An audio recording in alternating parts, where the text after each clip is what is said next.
बिस्मिल्लाहिर्रहमानिर्रहीम। अस्सलाम वालेकुम, वेलकम बैक। आज फिर क्लास नंबर 9 का चैप्टर नंबर 1 का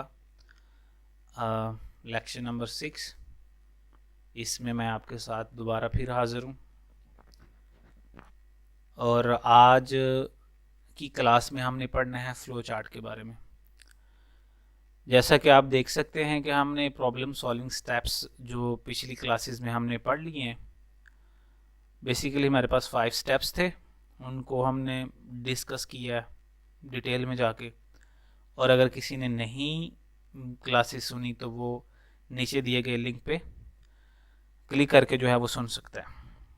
तो आज जो है वो हमने बात करनी है फ़्लो चार्ट के ऊपर कि फ़्लो चार्ट क्या है और क्यों ज़रूरी है और इसके लिए क्या रिक्वायरमेंट्स होती हैं।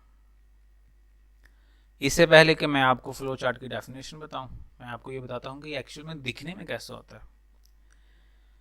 फ़्लो चार्ट एक्चुअल में हमारे पास एक ग्राफ होता है। ग्राफ में चीज़ें हमारे पास लिखी होती हैं, हम स्टेप बाय स्टेप ग्राफ को देखते हुए उन स्टेप्स को परफॉर्म करते जाते हैं और हमारी प्रॉब्लम जो है वो सॉल्व हो जाती है। अब कब हम इसको यूज़ करते हैं और इसकी ज़रूरत कब पड़ती है, एक्चुअल में ये एल्गोरिदम के बाद यूज़ होता है। अब एल्गोरिदम क्या है?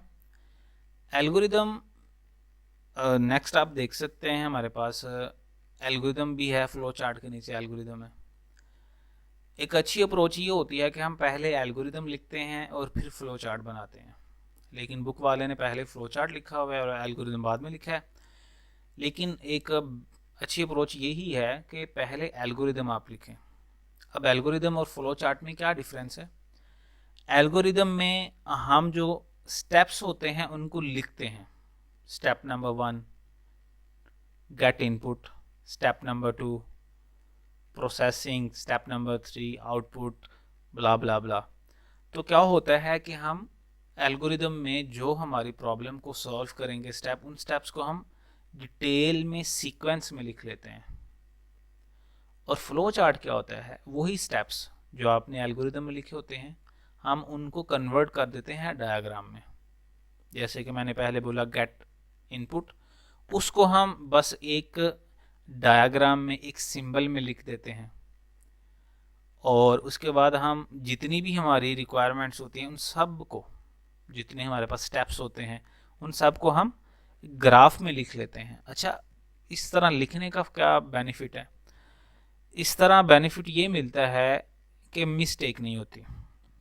हमें स्टेप्स हमारे सामने होते हैं ग्राफ में, हम इजीली उनको परफॉर्म करते जाते हैं और ये एज कंपेयर टू एल्गोरिदम थोड़ा इजी होता है।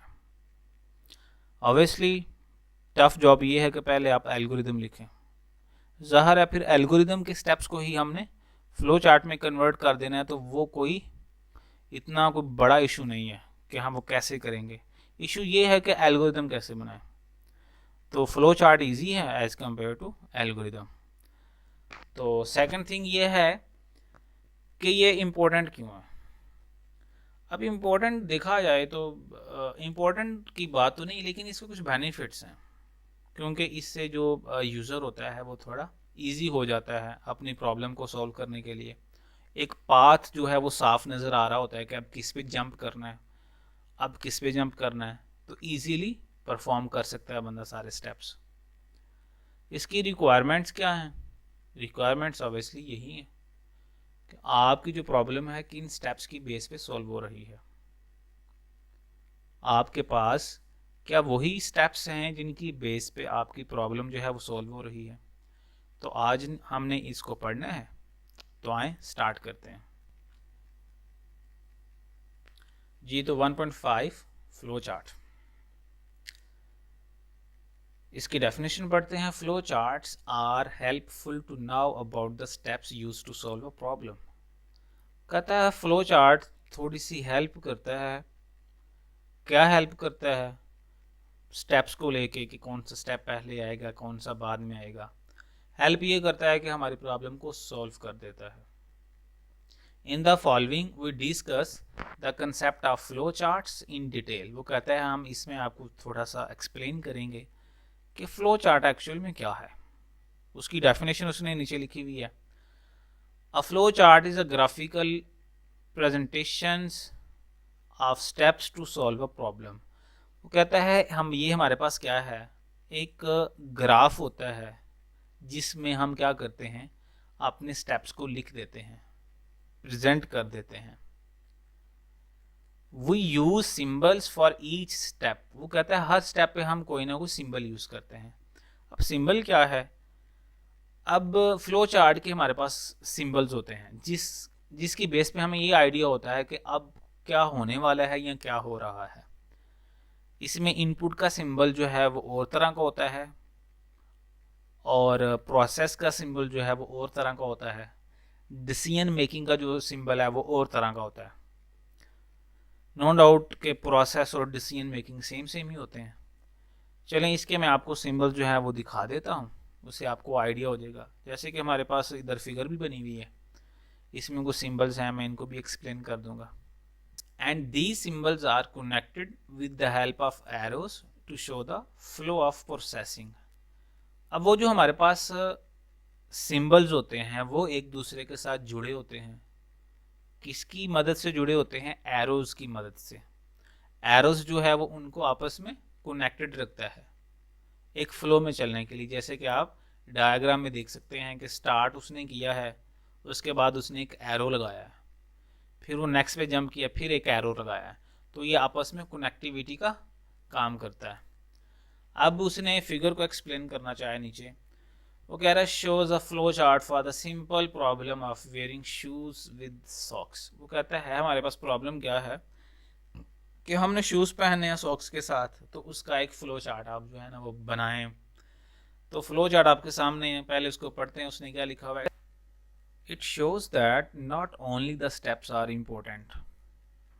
वो कहता है इसका मतलब ये है, अगर हम डायग्राम को देखें तो इम्पोर्टेंट ये नहीं कि खाली हमारे पास स्टेप्स हैं, मतलब हमें यही नहीं आइडिया कि कौन से स्टेप को कब परफॉर्म करना है, but also the order to complete a process. वो कहता है इम्पोर्टेंट ये है कि उनको एक ऑर्डर में लिखा जाए। खाली स्टेप्स होना कोई इतनी कोई बड़ी बात नहीं है। बड़ी बात यह है कि आप उन स्टेप्स को एक ऑर्डर में कंप्लीट करें, एक ऑर्डर में लिखें, जिन ऑर्डर में हमने उनको प्रोसेस करना है, उनको लेके चलना है। A flow chart is used to visual communicate the steps in a process.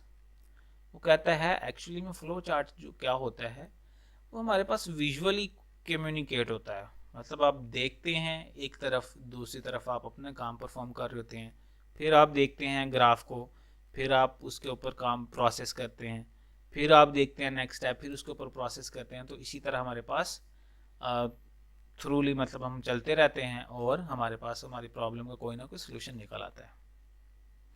अच्छा, अब हम ग्राफ को जो थोड़ा सा डिस्कस करते हैं, ग्राफ क्या है। अच्छा, सबसे पहले उसने लिखा हुआ स्टार्ट। अगर आप गौर करें, स्टार्ट और लास्ट पे लिखा हुआ स्टॉप। स्टार्ट और स्टॉप का सिंबल जो है वो सेम है। इससे हमें ये आइडिया हो रहा है कि इनपुट का और आउटपुट का सिंबल जो है वो सेम है। जो हमने अभी पढ़ा है कि फ्लो चार्ट्स में हम सिंबल्स यूज करते हैं, तो हमारे पास उसने सिंबल्स दिए हुए हैं, तो बता रहा है कि स्टार्ट और स्टॉप का एक सिंबल सेम है। नेक्स्ट वो कहता है टेक शूज एंड सॉक्स। अब ये क्या कर रहा है, वो इनपुट ले रहा है। अब यहाँ से ये आइडिया हो रहा है कि इनपुट का सिंबल हमारे पास ये वाला जो जिसमें लिखा हुआ है शूज लें आप और सॉक्स लें, ये हमारे पास इनपुट का एक सिंबल है। अब वो कह रहा है वियर सॉक्स। अब वो उसको पहन रहा है, सॉक्स पहनी उसने, ये भी एज आ इनपुट है। और फिर उसने वियर शूज, फिर उसने शूज पहने, ये भी इनपुट है। तो इनपुट का एक हमें यहाँ से दो सिंबल्स का आइडिया हुआ कि हमारे पास स्टार्ट और स्टॉप का सिंबल सेम है, और हमारे पास एक इनपुट लेने का सिंबल जो है वो सेम है। ठीक हो गया। पहले उसने शूज़ लिए और सॉक्स लिए, फिर उसने सॉक्स पहने और फिर उसने शूज़ पहन लिए और उसने उसको स्टॉप कर दिया। अब इधर से आप ये देख सकते हैं कि कितना इजी है। आप मतलब स्टार्ट करें, सबसे पहले आप सॉक्स लें जी, फिर आप शूज़ लें जी, फिर आप सॉक्स पहन लें, फिर आप शूज़ पहन लें। आप देख लें एक सीक्वेंस में हम आ रहे हैं। आप देख लें एक सीक्वेंस में हम आ रहे हैं, हमें कोई भी प्रॉब्लम नहीं हुई, हमने जस्ट देखा है और हमारा काम हो गया है। सिंपल है ना। तो नेक्स्ट देखें आप। अब वो कहता है कि ये क्यों इम्पोर्टेंट है जी, वो बताएं हमें। अच्छा जी, इसको पढ़ते हैं। In problem solving flow charts can be use to plan a solutions. कहता है फ्लो चार्ट में हम क्या करते हैं, हम एक्चुअल में एक प्लान करते हैं कि जो हमारे पास सोल्यूशन है वो कैसे पॉसिबल होगा। अब जाहिर है जब हमारे पास ग्राफ आ गया तो 99% हमारी प्रॉब्लम सॉल्व हो जाती है, जस्ट हमने अप्लाई करना होता है। If a flow chart is already there we can quickly understand the way a problem is solved. अब वो कहता है अगर प्रॉब्लम है और अगर उसके साथ हमें फ्लो चार्ट भी मिल जाए फिर तो कोई मुश्किल नहीं, आप with in a second, with in a minute आप जो है वो अपनी प्रॉब्लम को सॉल्व कर सकते हैं। क्योंकि सारा काम तो जो बड़ा एक मसला है वो तो फ्लो चार्ट है ना। अगर फ्लो चार्ट मिल जाए तो प्रॉब्लम तो solve. It is more effective to visualise a solutions graphically than a text. कहता है अगर देखा जाए, आपको पता है कि पढ़ना और देखना दोनों में बहुत फ़र्क होता है। आप पहले पढ़ें, उसको समझें, फिर उसको अप्लाई करें तो obviously it's time consuming work. लेकिन अगर आप देखें और अप्लाई कर दें इट्स सिंपल। तो वो कहता है देख के करना। वो कहता है कि visual as compare to text, ये दोनों जो है इन दोनों में फ़र्क है। वो कहता है अगर आप ग्राफिकली देखें तो हम प्रॉब्लम को जल्दी सॉल्व कर सकते हैं, और अगर टेक्स्ट को देखें तो वो हम थोड़ा टाइम लगेगा। तो वो बता रहा है कि ग्राफिकली ईजी है as compare to text. Okay, a graphical representation also makes it effective to verify whether a solution is correct or not।